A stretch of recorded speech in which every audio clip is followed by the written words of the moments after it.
Wheels, do you have our guest ready? Yes, sir, I do. All right, thank you very much. And right now we're going to go to the phone line, and we're going to talk to a gentleman that has a book out called Heart of Steel. And believe me, I'm anxious to find out all about it because the tagline on the information sheet says, How to Avoid Thanksgiving Chaos. I'd like to see how we do that. Kevin D. Miller, how are you this morning? I'm doing great, Zeb. How about yourself? Doing awesome. Well, I'll tell you what, man, I'm just looking forward to Turkey Day. I got a little bit of a cold, and I'm going to use it as a relaxing day to sit back and just enjoy the food. I'm with you, man. I am, too. Looking forward to the food. Well, now tell me a little bit about 602 area code. Now, if that comes to mind, you're down in Arizona, correctly? Yeah, I'm from Arizona. That's where I'm from. I'm living in Southern California at the moment. I have two young daughters who are acting, so we're trying to support their acting careers. Well done. What part, if you don't mind my asking, what part of Arizona? We go down every year in the month of February, and we stay at Wickenburg. Area. I grew up in Tempe, Arizona. Okay. Well, tell me a little bit, Kevin, about your book, the basics and what you're trying to tell people in this book called Heart of Steel. Yeah, absolutely. It's actually a true story based on my grandfather's life, a pretty incredible story that I just learned just a few years back through some old newspaper articles that we came across. I learned my last name really isn't Miller at all. My grandfather, for some reason, changed it back in 1920 to Miller from the very Polish Buchalski. I didn't know I was Polish. Oh, my goodness. Well, what was the reasoning for the change of the name? The reason for him changing their name was he was actually protecting our family and covering up a scandal that a murder that happened back in 1920. My great-grandfather, who was a rich farmer in Southington, Ohio, it's up northeast Ohio area near Warren, he had a big farm there. He's a good old boy, but he got shot in the head in his sleep. My great-grandmother was bound and gagged, and some men robbed them of $500 from their farm. My grandfather, who was 12 at the time, was sent to get the sheriff. And as these newspaper articles, as I'm reading these articles, the story kind of evolves and takes some different twists and turns, which is kind of creates a pretty big murder mystery. If you like murder mysteries, the first part of this book's going to hook you in. And a scandal breaks out. And without giving too much away from the book there, my grandfather and his siblings actually end up in an orphanage in 1920. Not a great place to be. Well, now I'm going to ask you this. I mean, I read a little bit about your bio. You're a United States Air Force veteran. And had you ever written before or ever thought about writing a book? I'll tell you, I'm also a professional web developer, and I've done a lot of technical writing, so I've got experience writing. But one thing I learned, Zeb, is the technical writing didn't necessarily translate to writing a novel. So, it's my first book. It's my first novel. And I had a good writing partner, my wife, who's a very good writer and avid reader, and she gave me a lot of good critiques and stuff. So it's my first go around. Well, so basically the story, and I'm not going to try to give away too much of the book, Sure. But basically the story centers around real life happenings in your family that you didn't know were your family with the name changes, etc. Holy smokes, you're putting up a pretty good spider web right there. Yeah, no, it's revealed quite a bit. I mean, I was very close to my grandfather, but apparently I didn't know him as well as I thought I did because he took this secret to the grave with him, and him and his siblings swore, an oath of secrecy to not pass it down, and we just came across it, and it was kind of a stunning revelation.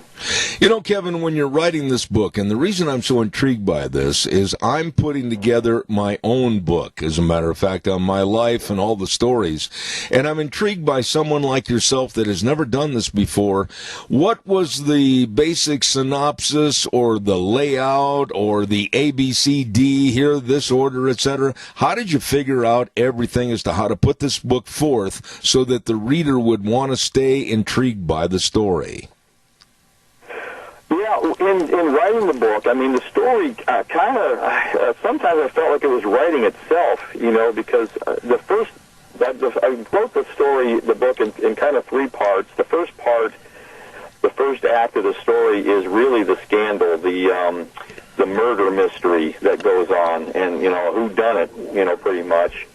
And then as that progressed, and then turns into the next part of the book, the act two is actually where the children and my grandfather end up in this orphanage, and he decides to run away from this orphanage with the purpose of getting a job, coming back and stealing his family out of that orphanage. And then the last part is his story, kind of a love story where he meets my grandmother, and it just kind of progresses, through that whole thing there. But I think, you keep in the cliffhangers at the end of chapters and such, it keeps people moving through, and it's getting a lot of great reviews. Kevin, what's it done as far as the writing of the book and the reading of the book by your family? I mean, have you had family members that perhaps you've never heard of before call you and say, well, this, that, and the other? Have they made additions to the book? Yeah, you know what? It's funny, Zeb, because I've met relatives now that I never even knew because they've reached out to contact me. A lot of folks are really interested in this book, but I've had family members send me emails and texts and stuff and say, hey, I bought your book, I read it. I cried, I laughed, but thank you for writing the book. And because I was really a little bit nervous about that because, you're kind of taking a risk here when you're writing about family, drama and stuff. But it was very well received by family members. Everybody just loves the book and is thankful that I wrote it.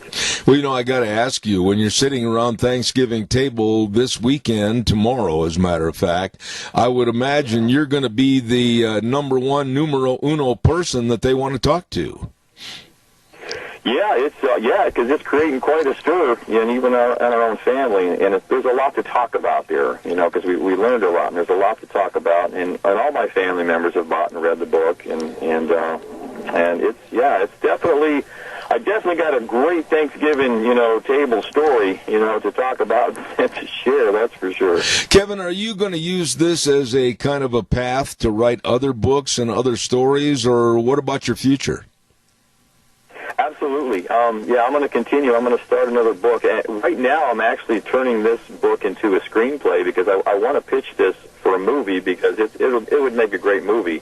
A lot of my reviewers, it's funny because they're like, I can't wait to see the movie because it's made for, for the screen as well. So that's what I'm working on now. And then I do plan on continuing to write.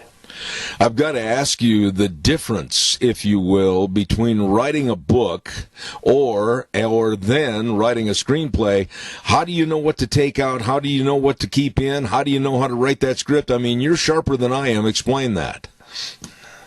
It's I'll tell you, it's I do a lot of reading, a lot of research and stuff to figure out how to do things because I love a good challenge. Writing a screenplay and writing a book is night and day. I mean, it's two different skill sets, what I've learned. There are a lot of really good book authors who wouldn't even think about taking on a screenplay and vice versa. But what my plan is I'm going to go through this. I'm reading a lot of books and taking courses on screenplay writing, and I'm going to write the screenplay the best I can. And then I'm going to get professional people here, since I'm in the Hollywood area, to look at it and tell me, hey, where can I improve, and where is it weak, where is it strong, and get some help on that. Wow, it sounds to me, if you don't mind a rude question, how old are you, Kevin? I am actually 62 years young. You do not sound a day over 35 or 40, and I love the inspiration. You're 62, I'm 72, and I'll guarantee you one thing. Every day I set a new goal, and it sounds like you do too. Yeah. Oh, yeah. No, definitely. I'm going to keep moving forward and doing stuff. I've got two young daughters, Zeb, so I gotta stay young. They keep me young. I've got to stay in shape, hit the gym, and because when you got daughters. Well, you got to stay in good shape to chase away all the boyfriends. Exactly. To chase away the boyfriends, crush their hand, make sure they understand. Absolutely. Tell me about the book as far as distribution is concerned. Where can my audience find the book called The Heart of Steel? The best place to start is at my website. It's heartofsteelbook.com. That's heartofsteelbook.com. And I've got links up there to Amazon because it's available on Amazon in ebook and paperback. It's also available on Barnes & Noble in paperback. And there's a link up there also if somebody wanted an autographed copy, they could order it right off my homepage. But my social media's up there. You can reach out and contact me, and I love to hear from people. When you read the book, I'd love to hear from you, good, bad, or indifferent. I love feedback. I'll tell you what, folks. Book.com is probably the best way to get hold of the book and find the links to purchase it. Absolutely. I tell you what, I've got to have a copy of this book, and then I'm going to read it and have you back on. The gentleman that's the author is Kevin D. Miller, author of Heart of Steel, and he's going to have a very interesting conversation around the Thanksgiving table relating to his book. God bless you, man. Happy Thanksgiving, and we wish you the best in the future. Yeah, God bless you, too, and have a happy Thanksgiving, Zeb. Thanks for the call, and thanks for having me on your show. Looking forward to talking to you. I want to hear, once you read the book, what do you think? Absolutely, you will, Kevin. Thank you so much. Appreciate it. Thanks. Thanks, sir. All right, sir. Fine man. Boy, his voice sounds like he's barely about 35 or 40 years old. Kevin Miller, and the book is called Heart of Steel. How would you like to do a little checking on your background, your family tree, and find out, whoa, wait a minute, your name isn't what you thought it was, and whoa, wait a minute, there's been some murders in the family background, and whoa, they haven't been absolutely fully looked at by the police, etc. This is interesting. Check it out. Heart of Steel, written by Kevin Miller.